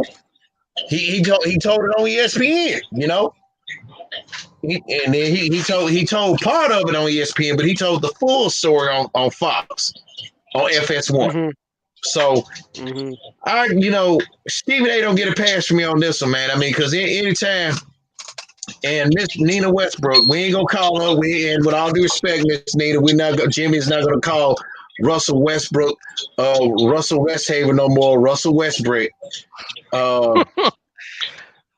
Now, if he get in the playoffs and start fucking up, I'm gonna have to call him out on that, man. Because you can't. Yeah. You got when it's crunch time, you gotta deliver, man. But but for today, man. You is a typical stand by your man. Yeah, I respect that. Stand by your man, and Russell. You tell Russell was a street nigga. Look how he talk with the folks with the media and shit. Look how he be talking at folks as fan. Look like in the games and stuff. Look how he be talking at folks as kids. Because there was one video, little boy that had tapped him and asked him for an autograph while the game was winding down. He blew him off. I'm like, damn. You know, but it get a little intense when it comes to his games and shit. He just like Marshawn, man, a little bit. No, but see, but Marshawn, here's the difference. Marshawn Lynch, he will take a timeout for, you know, kid ask for his autograph and stuff like that. You know, that's true. Yeah, that is true. You know, with the parent and stuff, because it was a video on Daily Motion. Little kid was waiting when Seattle won the game. Little kid was waiting for Marshawn. Marshawn saw a little boy crying to him, "I want your autograph." So Marshawn went up in the stand, signed the kid's autograph. He took a picture with him. So even though they lost, it was a game.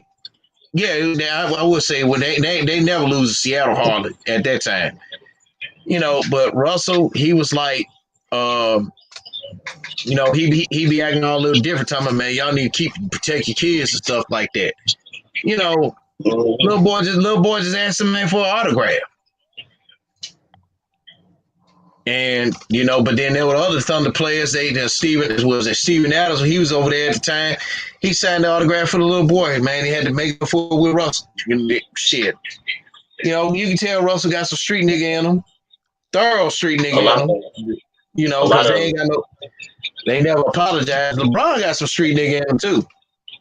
But he from Akron, so so that's understandable. So that is what it is.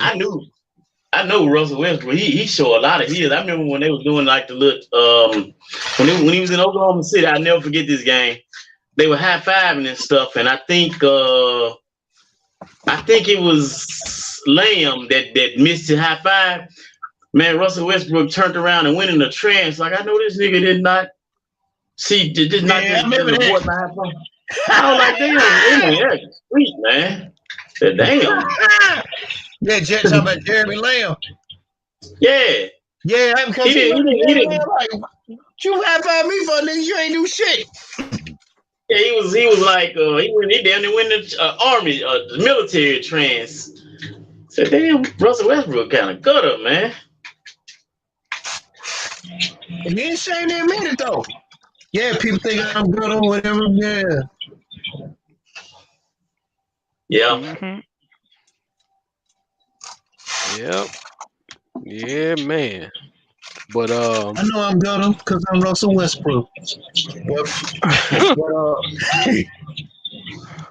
But you gotta give props to Nina on that one, man. Hey, Stephen A, you just lost your man card, bro. Nah, I wouldn't say that, but because that's just me and man, it ain't. We always be the ones that deal with getting showed up on all the time and all this stuff. So I don't give an ultimate victory, but okay, Yeah. Real talk, man. So she just made a vital point. That's all. I agree. So guys, how do y'all think this NCAA Final Four is gonna turn out? Who y'all got, man? Who y'all got this? Me and Craig said last night. We wouldn't be surprised if Michigan, Gonzaga. I would say Baylor. I don't know the other team. That's out. Houston. Huh? Well, Michigan is out because UCLA beat them. Well, shits again. Oh, they did? Oh, wow. Yep. Yeah, it was some. I watched the last little few minutes of that game. There was some little strange bullshit going on in that game there, man. But we did think Michigan was gonna be one of them in Houston. Now shit, man, I don't know. It's kind of confuse yourself now, Murph. Yeah, I wanted Michigan to beat UCLA, but if you go back and watch the last few minutes of that, shits again showed their true colors to some extent, and also whoever was operating the damn clock, that motherfucker wasn't paying attention. Shit, Oh yeah. But I got Gonzaga and Houston meeting up in the final. But if it's Gonzaga and Baylor, look out. That's a toss-up. Because ironically, Gonzaga and Baylor were supposed to be in a primetime number 1 versus number 2 game on a Sunday night on CBS. But thanks to Whole Bitch 19, they fucked that up. Yeah. Oh yeah, man. Because they said that would have been the because CBS already knew. They said that would have been the highest rated primetime game since, wait for it, number 1 UNLV versus number 2 Arkansas. Yeah. Yeah, man. So I got Gonzaga winning. I got Gonzaga winning it all on this one. Yeah, I mean, again, I wouldn't mind seeing Kelvin Sampson win it all. But like I say, with this Gonzaga, and I wouldn't mind seeing Gonzaga winning it all too. But I'm gonna tell you, with Gonzaga cannot get into no slowdown game against Mick Cronin. If they get into a slowdown game with them, they're gonna lose. You know what I'm saying? So they better keep the pace. They better push the pace like they did against Virginia and like they did against everybody else, man. And what impressed me with Gonzaga only made 7 threes out of 21, 22, 22 shots from the field and still won. Yeah, they're normally making like 10. Jay Billis even brought that point up. He said, despite the fact Gonzaga shot bad from the 3-point line, he said USC didn't have a chance. USC didn't have a chance against them, and they still beat them by damn near 20. So, my thing with Gonzaga is run them boys off the court, man. That's all I got to say about them. Run them boys off the court. Keep the pace fast, because if it gets slowed down, that you're playing into UCLA's hands. So, you know, I hope Gonzaga beats them, man. So, because this is one of these tournaments, man, you don't know what's gonna happen. That's the crazy thing about this tournament. This tournament is unpredictable. Oh yeah. You know, so yeah. Yep. So who you got, Murph? Man, I don't know, honestly. I do not know. Man. I think I'm gonna have to finally bend and go with Jimmy on this one, Gonzaga. I want Baylor though to take it all, but that ain't gonna happen. I don't see that happening. But you never know. Yeah. Nah. You never know. Yeah, you never know, man. You never know. Yeah, that's the thing about this tournament. You March never Madness. know, man. You never know. You never know.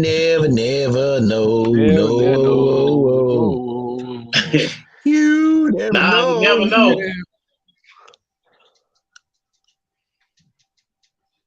Yeah, man. This is a crazy season, man. So I think if COVID-19, if the last idiot had, I'm put it like this, I ain't gonna talk no politics, but if the last jackass had to just listen to folks about what the fuck was going on, what was about to happen, we wouldn't be in this mess, man. Of course, you know that's just show leadership, man. You know, arrogance. I got my money. My life good. Fuck everybody else.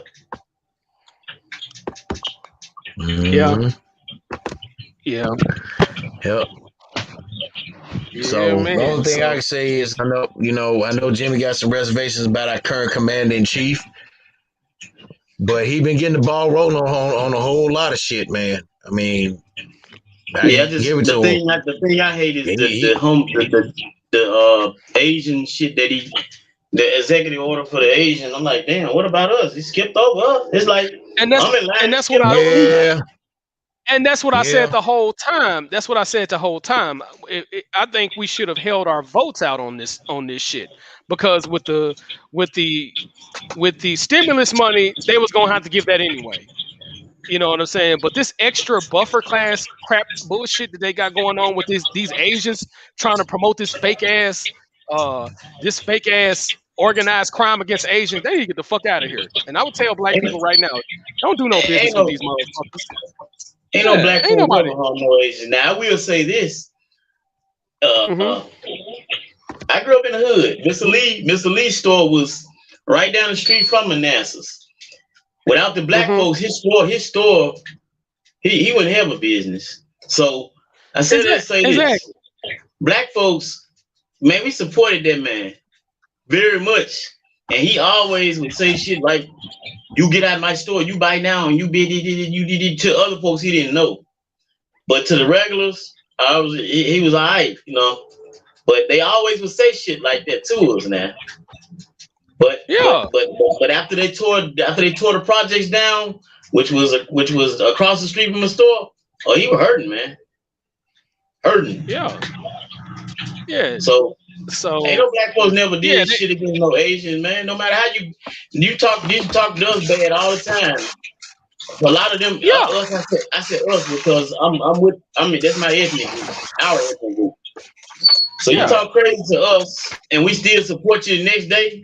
We don't talk about burning your store down and shit, man. There's never been no black agenda against no damn Asian. Never. Yeah, I made the video. never. My live video stated that we never hated the Asian. Matter of fact, yeah, like Oh, the Asian, white, and black.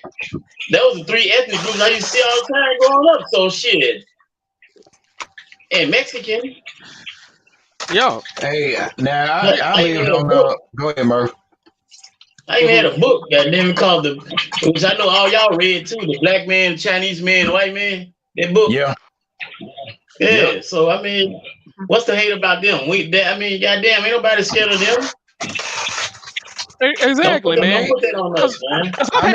Because I've had some fuck shit experience with their asses. So I mean, them motherfuckers need to go on with that bullshit because I mean, without us, they wouldn't have business out here, man. And then what's crazy about these motherfuckers, they go out their way not to do business with black people. So yeah, that's true. Man, I remember, man, I went to Hamilton. I remember when I went to Hamilton High, not Hamilton High, Hamilton Middle. And when we got out of school, right, it was this store up there on Elvis Presley and it's where Roy Good is. Elvis Presley and Wilson. It was this Korean store right next door to it. So I remember I set my lunch money aside because I wanted to give me something out of school. Got tired eating cafeteria shit. So anyway, I bought me like a bag of chips, and a drink, and a little thing of donut sticks because everything was 25 cents then. The drink was $1. So it was like $1.50 with taxes, $1.54. So I was short of a penny. Now normally, like when they would see me, they would be like, "Hey, don't worry about it." There was this one dude, they'd be like, "Don't worry about it. You short on a penny." One dude was like, when I told him I was short on a penny, he said, "You short a penny?" I'm like, "What?" He said, "Yeah, you short a penny." I said, "Damn." I said, "Well, $1 for sure counted for one. I don't have it." Why? Because I ain't got one. That's why. A penny ain't never been worth nothing.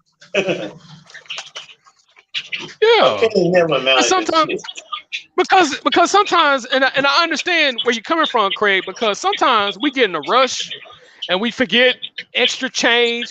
We don't go. Sometimes we go out the house and don't have our wallet, so don't have our ATM card. Sometimes don't have our wallet.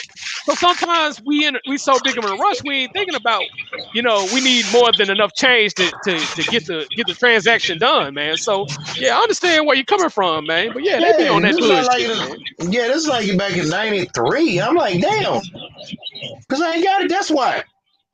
A penny ain't never done. The penny. Man, come on. Okay, man. Damn.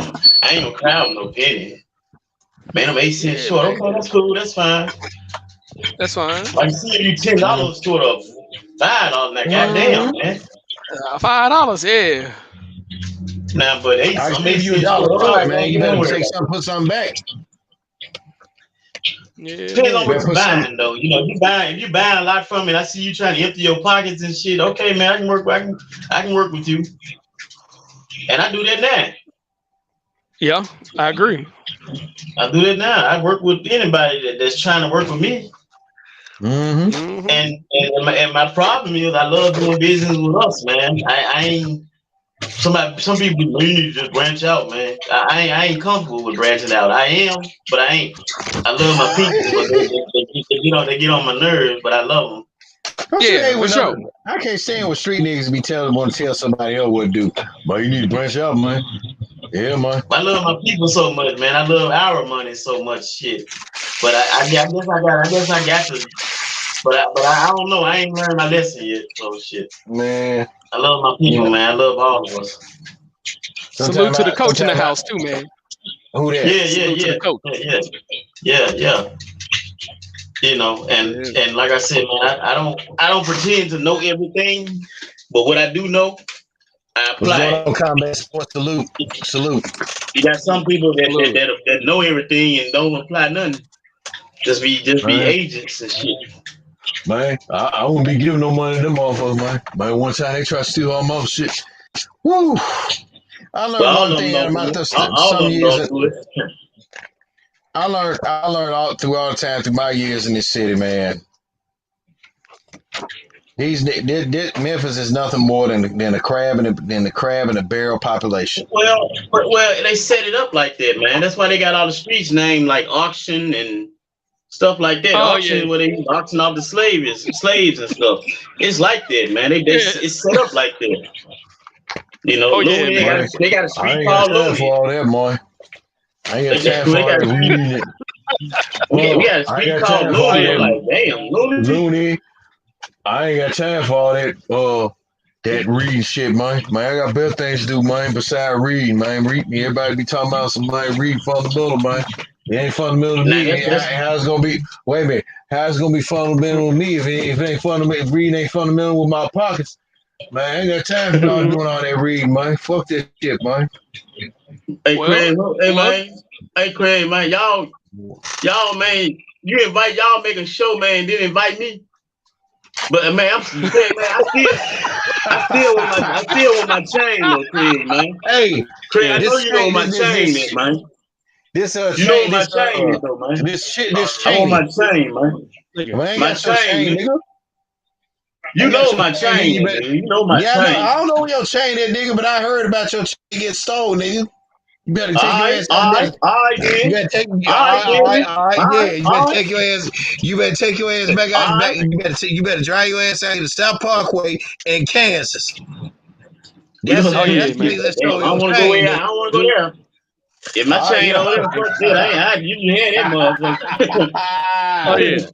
Hell no, fuck that. Man, you know your girl over. Fuck her. Let her stay her ass over. That's a bad little place. Oh yeah, man. You ain't lying. Back then it was a nice little place, but that shit terrible now, man.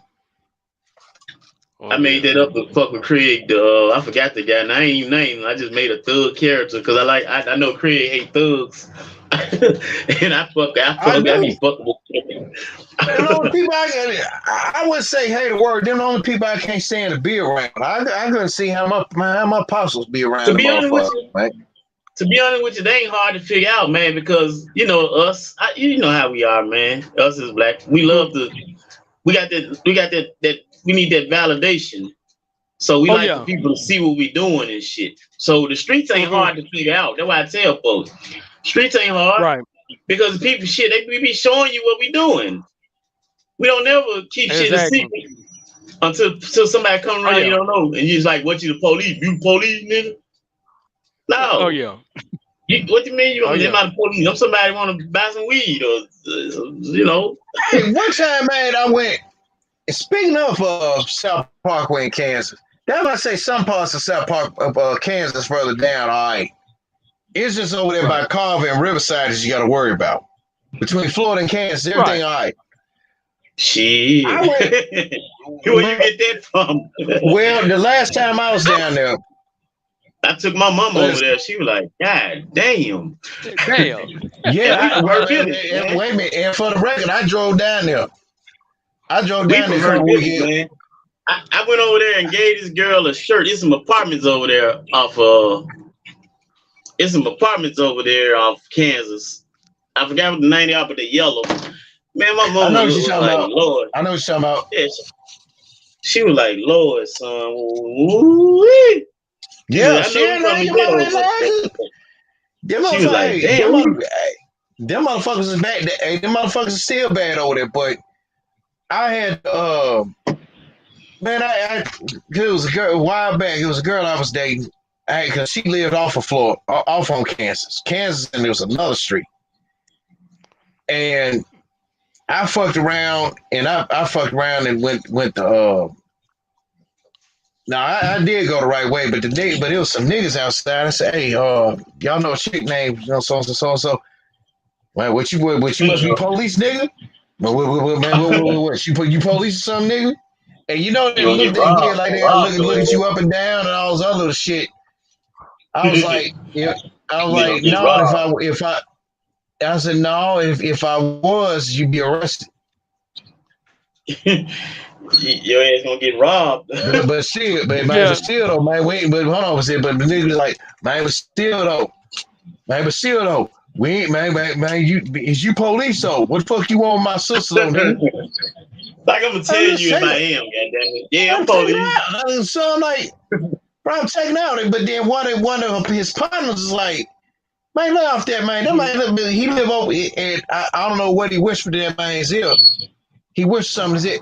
Oh, but yeah, my bag, bro. Yeah, she over there. She in there. Hilarious, nigga. His partner whispered something in his ear because he recognized. He said, "Man, I know." And I asked him, I said, "Hey, hey, Chris, she might be a hood rat, man. They might have ran she too. No, but hold might be for the streets, man. dude, hold on. But at the time, you know, she did have some hood rat to her, but however, she did have some decency about it too. She had some which was rare for some hood rats, some fucking home training. Okay. But when I pulled his partner aside, I said, man, I said, hey, if you don't mind me asking, what you whispered to him? He said, I told him he was on the opposite side, and he said he named a name. That's when he boggled down. I can't, still to this day, I ain't gonna say who the name is. This person well known over there in South Memphis. He kind of big a little bit. So he said, hey, he so and so he protects under so and so, man. So leave that alone. Oh, my bad, bro. Yeah, my bag, man. My bad. All right, yeah, you good. You lucky they said that to you, shit. Nigga been jump your ass in North Memphis. Man, what? Look at this motherfucker here, man. This nigga here talking smart, man. If we gonna get this nigga. It's one person that got a problem with you. They gotta go get 7 more people. Like, damn, it's just you, man. Yeah, I don't care. Shit, nigga wanna talk shit, man. We gonna make an example out. Nah, you supposed to make an example out of them. Not 7 more y'all that don't know what the hell going on. Exactly. There was some ambush predators in North Memphis, man. I ain't gonna lie to you. Ambush predators. Yeah, that nigga talking shit to me, man. Look at this nigga, man. Me being a real friend, I be like, well, get him then. Shit, I talk to you after it's over. Hilarious. I ain't gonna touch that man. He ain't touch me, shit. But they were dumb like that, man. Yeah. And we actually had it, man. Most street niggas are weak anyway. So yeah, I said most street niggas are weak. Cowards. Very weak. Mm-hmm. Yep. They very weak. Man. Y'all ain't police though, is it, man? Y'all ain't police, is it? Y'all ain't police, man. Well, y'all niggas know my chain that, man. Craig, you know my chain that, man. You went south side, man. I hear that's why you went to east side, goddamn it. I don't know where your chain at. Ain't no east side, man. See, I just lame. You believe that shit. You lame, man. Lame, man. That's you that lame shit, man. Hey, I know you lame shit. At least I got, but at least I'm better than some of y'all niggas. Oh man, you ain't better enough. You ain't better than me, dog. Shit. You ain't better than me, dog. Shit, nigga. So what I'm saying, I say I'm my boss right now, man. But I take care of mine, nigga. I got a job, nigga. What's your excuse? That's what I'm saying, man. You with your mom, man. Okay, get on the white man's spot, nigga. My chain, dog. My chain, dog. It cost more than you and your mom apartment, man. Y'all staying, man. You know what I'm talking about, man? Yeah, it is insane, man. It cost more than y'all apartment, though. That's what I'm saying, nigga. My chain cost more than y'all apartment. So you Ric Flair, nigga? So you the black Ric Flair, nigga? I can buy the whole apartment. You hear me? Well, I can buy the whole apartment. Yeah, you gonna buy the whole apartment. Yeah. You be paying me rent, man. You know what I'm saying? I ain't be paying your ass no rent. Cut all that out, bro. Bro, cut that out, man. Dog, you ain't talking about nothing, man. Man, look here, nigga. You gonna be look here, sucker. You gonna be buying the whole apartment. You gonna be buying no. You listen to me. You don't say that, man, because you on this show right now, man. Oh man, you over at my house doing the show. Let me. I bet you. Well, I get mine. I bet you don't be getting no pussy, man. You don't know what I mean. You tell me I ain't getting no pussy, man. Get no pussy, man. And I know it was and my bad, Jay Smooth, man, or whatever your name is. But I know it's a show. Hey, I got so good for somebody. I made him get bent out of shape. But, see, he won't even let me talk, man. See, because I know this is a conscious show, man. But that man made me step out of character, man. And I got time today, man. You know what I'm saying? This nigga said you got time today, nigga. You got time today. I asked that nigga with my chain. Well, he on there want to answer my question, man. Man, school ain't doing no good. School ain't doing no good for you, dog. You know what I'm saying, man? School ain't ever did good for you. Man, fuck school, man. See that? Fuck a school. Yeah, man. you reached my point. No, nigga, that's me. Because I'm a rubber band ass chain that was made back in 95, 96. Nigga, y'all on somewhere. I'm on the street, though, nigga. I'm a nigga. I'm a street nigga, man. I ain't gotta hear no school, nigga. You know what I'm saying? You go to college, man. I make more than what y'all niggas go to college and make, man. You know what I'm saying? Oh, but we got honest jobs. What you got?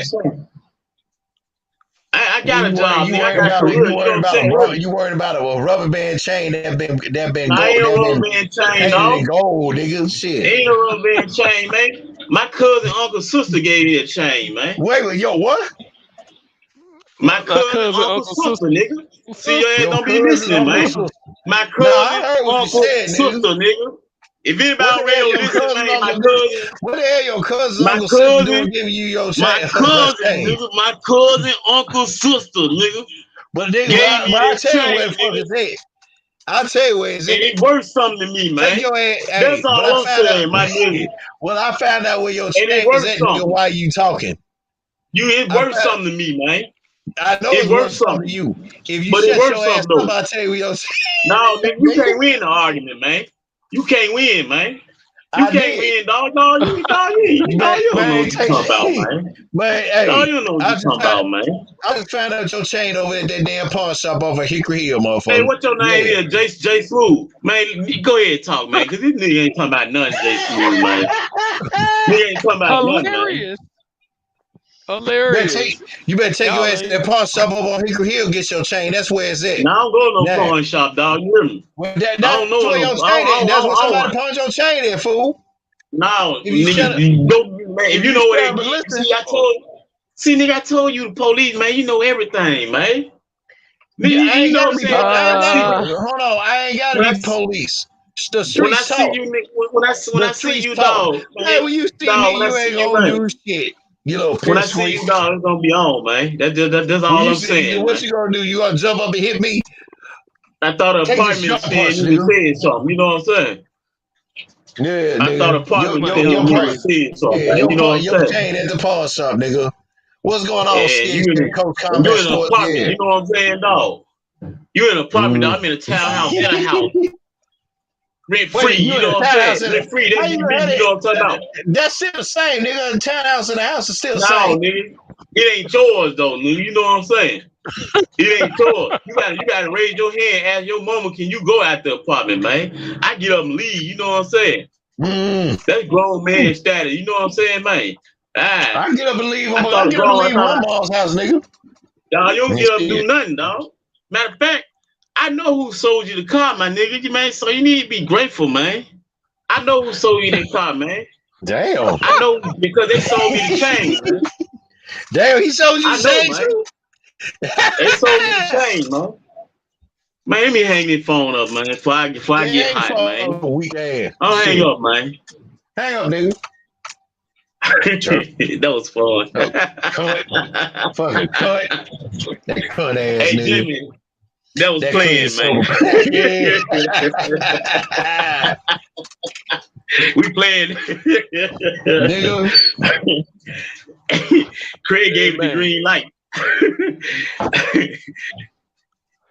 Oh yeah, Craig punk motherfucker. I love my people, man. Goddamn, whatever you laugh in my head. So I'm like Jimmy. When I hear this shit sometimes, I be cracking up. Oh yeah, man. Especially on basketball court, man. When the street nigga be on the basketball court, they can't play, arguing every call. Yeah. Like, damn, man, arguing every call. Just get the ball up, man. Play. No, man. This nigga found. Get the ball, man. And get it done. And then check this out. Check this out. Then when you play them in 2-1, right? when you beat him 21, them motherfuckers still want to dribble and want to talk about, man, I want to play more game, win now. Get my goddamn ball, man, so I can go home. Crazy, man. Crazy. Oh yeah. Oh yeah. Like, damn, what's wrong with y'all, man? Ego tripping, man. Ego tripping and the mind slipping, man. So On the basketball court, you ain't getting paid, man. oh yeah. Kill that nigga, man. For what? Yeah, Well, I love my people, man. But goddamn. yeah. Hilarious. Hilarious, man. Yeah, but shout out to us.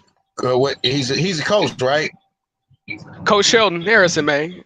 Combat Sports, man. Coach Shout out to Harrison him. from Combat Sports. Yeah, it's entertaining. Shout out to him. Thank you for that support, man. But on behalf of us Tar Heel fans, I know we ain't gonna send the show off out on a good note yet. I don't know if Jimmy J or Trey or myself got anything to say, but the subject's cross talk over. But on behalf of Tar Heels Nation, from the Three of the Horsemen, myself, I got a shout out for him. Roy Williams, thank you for the job you done, bro. You deserve to go out on a high note. You deserve it.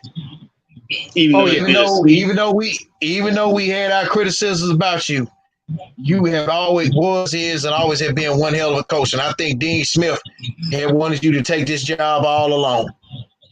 I'm telling you. He wanted you to take this job all along. I'm telling you. So I'm drinking a shot for Roy Williams. Oh yeah. Shout out to him, man. And his famous quote, Dadgum. Dadgum, man. Definitely shout out to Roy Williams. I just ordered his shirt. Dadgum legend. Oh yeah. If y'all know that boy Chain is, man, just please call in and let us know. Y'all know this boy Chain is. Please call in and let us know. Man, and the chain, I'm gonna tell you what it is. The chain ain't number some ain't number cubic rubber zirconium band painted in gold, cubic zirconium. or a cubic stank on you. To me, man. I'm trying to tell you, my guy, like, man. Or it's cubic. You know, my guy, he can't count, but he know how many in the chamber though. So. Damn. Get it, man's chain. Just like that. Just like we gave that girl her stroller. Get it, man's chain, please. Y'all, have a heart. It ain't yours, man. Give it back. Yeah, have a heart. You know it ain't just yours. Just like that girl, we talk about her baby stroller. Hell, you ain't had nothing in the first place. That's a good way of getting a stroller. You didn't have one in the first place. Like that girl, ooh-wee. That's her name, ooh-wee. Where my motherfucker stroller at? Somebody she from Chicago, but stayed in Dixie home. Nah, you ain't had no stroller, no way. If you ain't, no, hold up. If you from Chicago, hold on, Murph. Ain't no way in the hell she gonna say she from Chicago but stay in Dixie home and lose a stroller. If your ass from Chicago, goddamn, you gonna have your shit. Yeah, don't insult no Chicago like that. Yeah, that what she said. That what she said.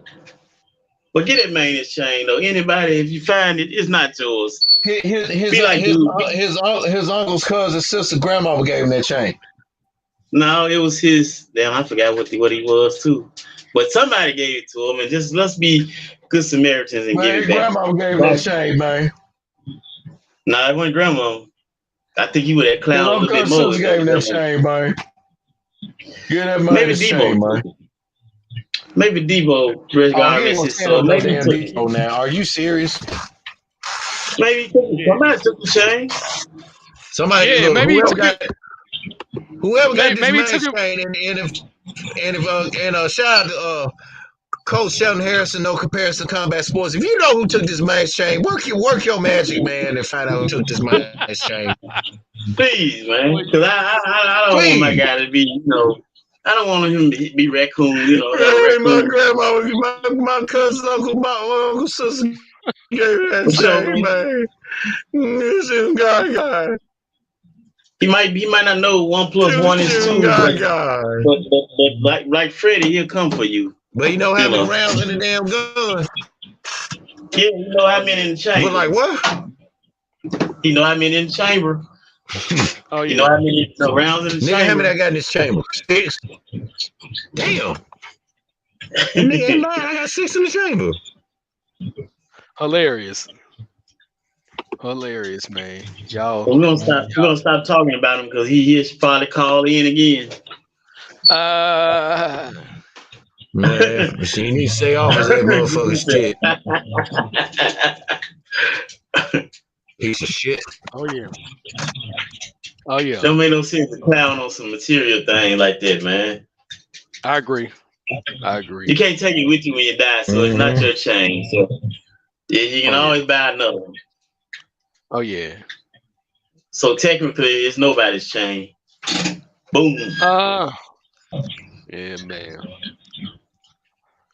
Yeah, I want you. You want his damn chain. Right? I want my chain. Give me your chain, nigga. I remember he made a hit song, though. The hit song was called My Chain. Came out years ago, though. Oh, Lord. Get it, man. Y'all, it's not yours, man. What? If we tear a muscle off your thumb, or if we make you cry, we make you submit, we choke you out, we choke you to sleep, or whatever we have to do, that's self-defense. Now, am I sorry for what I did?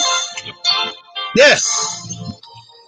But did she ever come karma is a bitch. Did she ever come into her? She had it coming. Yes.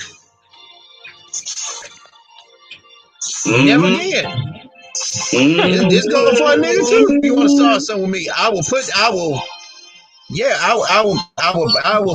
take a certain part of your anatomy, dislocate it, break it, or tear it off the bone.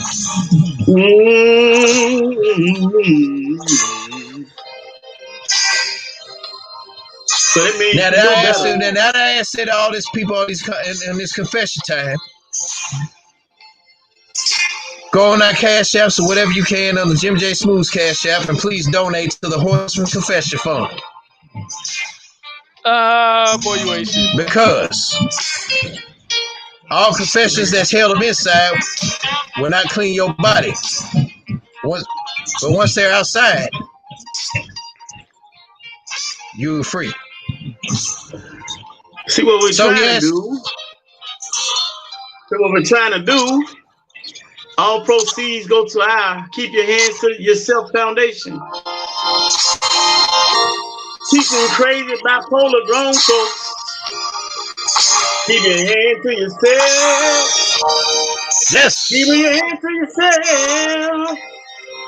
Don't touch nobody else. Which I think she probably will do. At least not with that hand. Still got one more left, though. Well, I don't think she'll do that with that hand, because, I think she learned a lesson, I think. But you know what they say. You can't teach your old dog new tricks. Well, you can't teach old dog. Wait, but hold on. You can't teach old dog new tricks, but you take some old dogs in the back and put them out their misery. Well, young lady, if you listen to this show, did you learn from your mistakes now? Well, no, baby. Wow. Did you learn from your mistakes? I don't think you did, but did you learn from your mistakes? I don't think you did, but you won't do that again. Wow. Well, now with that hand. Oh, wow. Yeah. But then, Greg, that could have been key, my brother, for hold my hand, rub my hand, kiss it, make it better. Mm-hmm. That could have been key for that. Could have been. But what the hell is this? But I told you she'll keep on calling back. She'll keep calling back. Every time she calls you, she got something to complain about. Poor thing. Wow. Pole She miss you. thing. Bottom line is, Pole thing. bottom line is, she miss you, man. That's all that is. They don't know how to tell you. Yeah. You broke my hand, my thumb. Remember the time you did this to me? Keyword code. You miss me, don't you? Well, I mean, I'm just saying, you know. Wow. But that was asked months ago. Mm-hmm. You know, and they confessed yes. Oh, she did. Yeah. Well, that was a good one. That's a good confession. That's a good one. An old woman a woman that confessed. Okay. Because my ex, I asked her the question and she asked me back. A question with a question. Up, man. That I'm gonna root for her. Say it would call her for what she is. That piece of shit. Wow. I know that's your ex. It ain't bothering me. I just deleted it on Facebook and just moving on, man. I got time for that. Why you delete me off Facebook? That's probably what she called me for that day. I called her. Moving on. She called me and I called her back. She didn't answer the phone, nor did she leave a message or a text. She didn't want shit in the first place. Just that immature shit. Why you delete me? I know you delete me. So it happens. Shit. Motherfuckers delete me every day. It happens. On. Exactly. Wow. What's wrong with them though, man? Mental illness is at an all-time high. Man, mental illness has been in women since the dawn of time. Yes, it has. You know, any time when Eve didn't listen to the snake. Well, she did. But she listened to the snake. She didn't listen. She listened to the snake, but didn't listen to a man. What they tell you about a woman? Exactly. So it's not gonna change. A woman gonna listen to a snake before a woman gonna listen to a snake before her own man or anybody in her own family. Code words, snakes, friends. Girl, if you're me, you know what I leave him alone. Leave Craig alone. I bet you don't need to leave me alone. You need to get some help. The same friends that tell you what they would do, and your man in most cases. Want what you got. Girl, couldn't be me. Really? It couldn't be? You want it to be. That's what it is. Oh, yeah. Agreed. Mm-hmm. Agreed. Yeah, so you gotta watch some friends, man. Oh, yeah. Yep. Yeah. But man, again, Roy. But on the epilogue note of this, man, I hope Carolina finds him a good coach. I don't want to go mediocre shit. Because Duke be talking about us bad, man. Yeah, you can't go. It's Coach K's time too, though. But he don't want he got to find a successor though. Who we gonna have to succeed him, man? You know. I don't think he want to give it up. I think he gonna die in motherfucking champion. I think if he win another championship, which it's looking like that's gonna be a far-fetched one. Yeah, it is. I think if he win another championship, if he does, I think he will retire. You know, so you see what I'm saying? Staying in too long. Staying past the prime. Hey, I'm gonna tell you, Coach, but I'm gonna tell you, Coach, who's gonna be next to probably call it a quits too. Who? Tom Izzo. Oh yeah, they choke so much, man. In Michigan State, damn, you know, they done won one though. They choke a lot though. Oh yeah. So yeah, he done been about 8-7 Final Fours and only won one time. So yeah. So yeah, man. Yeah. So man, I'm finna go and get off this goddamn line. Y'all ain't got nothing else, man? Or y'all good? No, that's it, man. Because I gotta finish doing my little spring cleaning. So I've been multitasking while I've been online. I've been doing the spring cleaning and all that good stuff. Well, I'm gonna go find this guy Shane, man. So Yeah, just find this fool's chain, please. Lord, please find this fool's chain. Find this chain. Find this chain, man. I'm years. You I'm eels. years. I'm years. Don't Yeah, find I'm this years. chain in. Yeah. Well, guys.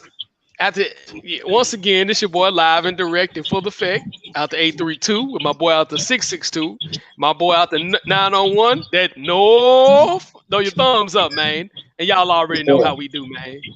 And and find that boy Chain, by the way, man. T. So I try, man. Taking community though. Can't do it by myself. Okay. Let me go and get out this goddamn thing, man. And y'all be safe out there, man. And shout out to the coach, man. All right. Especially you, Craig. Yeah, man. All right. All right. All right.